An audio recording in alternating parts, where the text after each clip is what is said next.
আসসালামু আলাইকুম বন্ধুরা, কেমন আছেন সবাই? আশা করি সবাই ভালো আছেন। প্রকৃতি প্রেমী চ্যানেল আপনাদের সবাইকে স্বাগতম। তো আজকে আপনাদের জন্য আমি আরো একটা ভিডিও নিয়ে আসলাম। তো আপনারা জানেন যে আমি কিছুদিন আগে আমার যে ঘুঘু পাখি ছিল ২ টা, আমি ওই ঘুঘু পাখি ২ টারে ছাইড়া দিছিলাম। তো খাঁচাটা হুদাই পইড়া রইছে, তো ভাবতাছিলাম অনেকদিন ধরে আমি কি করব, এই খাঁচায় কি পালবো? তো হঠাৎ আমার মাথায় আইডিয়া আসলো যে ইঁদুর পালা যায়। ইঁদুরটা আমার অনেক পছন্দের। আমি আগে একবার পালছিলাম। তো সেই অনুযায়ী আমি আবার ইঁদুর কিনছি। তো এখানে আমি ২ টা মেয়ে, ১ টা ছেলে কিনছি, টোটাল ৩ টা। দেখেন কত কিউট দেখতে। এগুলো অনেক ছোট বাচ্চা, এগুলা ২০-২৫ দিনের বাচ্চা। এগুলো এখনো অনেক ছোট, এখনো বোঝে না ভালো মতো, এইজন্য কামড়াইতাছে না। হয়তো বড় হইলে কামড়াইতে পারে।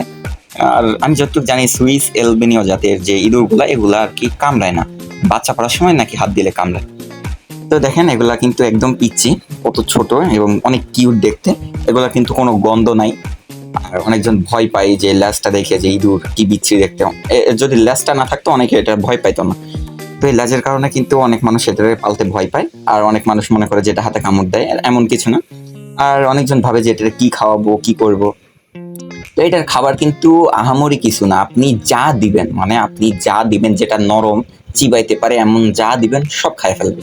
তো এগুলোর পিছনে খুব কম খরচে ভালো একটা প্রফিট। আপনারা যারা দেশ গ্রামে থাকেন, তারা যদি কোনো ব্যবসা বাণিজ্য না পাইতেছেন, আমি সাজেস্ট করতে পারি যে এই দুধটা আপনার পালন করতে পারেন। এই দুধটার ভিতরে কম খরচে অনেক ভালো প্রফিট আছে, কারণ ১২-১৪টা করে বাচ্চা পড়ে। আর প্রত্যেক মাসেই পারে। আর প্রত্যেকটা ১২-১৪টা বাচ্চা ধরেন আপনি ১২০ টাকা করে জোড়া বেচলে আপনার অনেক থাকে। আপনার কাছে যদি ১০০ ইঁদুর থাকে, আপনি যথেষ্ট পরিমাণ একটা মাস শেষে আর্ন করতে পারবেন। তো আমি চলেন আমার এই ইঁদুরগুলো আমার খাঁচার ভিতরে রাইখা দেই। দেখেন আমাদের আমি যে খাঁচা বানাইছি, খাঁচার সেটআপটা দেখায়। মানে ন্যাচারাল ভাবে ইঁদুর যেখানে থাকে আমি ওইরকম ভাবেই সেট বানাই দিছি ওদের। এমনি ইঁদুর কিন্তু একটু চঞ্চল স্বভাবের হয়। ওরা বায়াবায়ি করে, মানে কোনো জিনিস বেয়ে বেয়ে ওঠে, এরকম অভ্যাস। তো আমি সেই অনুযায়ী দিছি। দেখেন আমাদের এখানে চাল, বৃষ্টি হইলে কিন্তু ডাইরেক্ট পানিটা চালের উপরে পড়ে, খাঁচার ভিতরে পড়ে। সেই জন্য আমি ভিতরে একটা চটের বস্তা দিছি, বস্তার উপরে পলিথিন দিছি। বস্তাটা দেওয়ার কারণ হচ্ছে রোদটারে আটকাবে, রোদের আলো পড়বে না। আর পলিথিনটা পানি আটকাবে। তো আমি ১ আঙ্গুল পরিমাণ একটু বেশি করে দিছি, যাতে পানিটা খাঁচার বাইরে দিয়ে পড়ে, যাতে খাঁচার ভিতরে না পড়ে। এই জন্য সানসেট টাইপের একটু বাড়ায় দিছি। আর দেখেন এই যে ভিতরে এটা পানির ডিব্বা দিছি, এই যে এটা পানির ডিব্বা।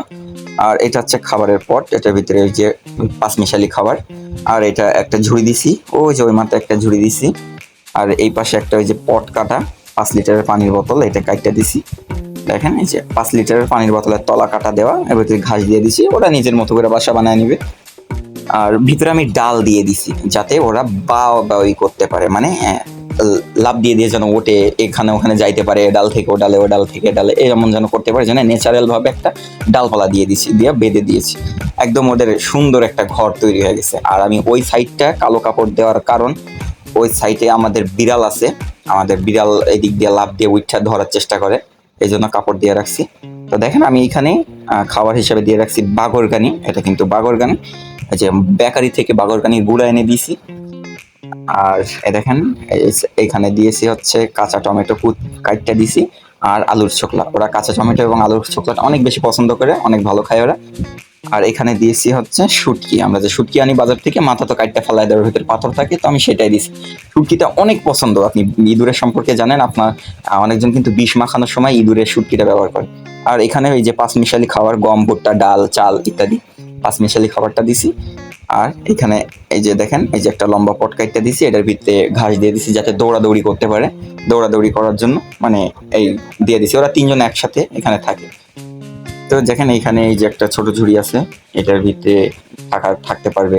এবং যদি আমাদের বাচ্চা বৃদ্ধি হয়, তো বাচ্চারা এখানে জায়গা করে নিতে পারবে। এই জন্য বেশি করে আমি থাকার জায়গা বানাই দিছি।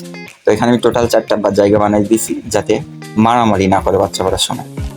তো দেখেন এই যে বাকরকানির গুঁড়াগুলা, এগুলা ওরা খেয়ে ফেলবে।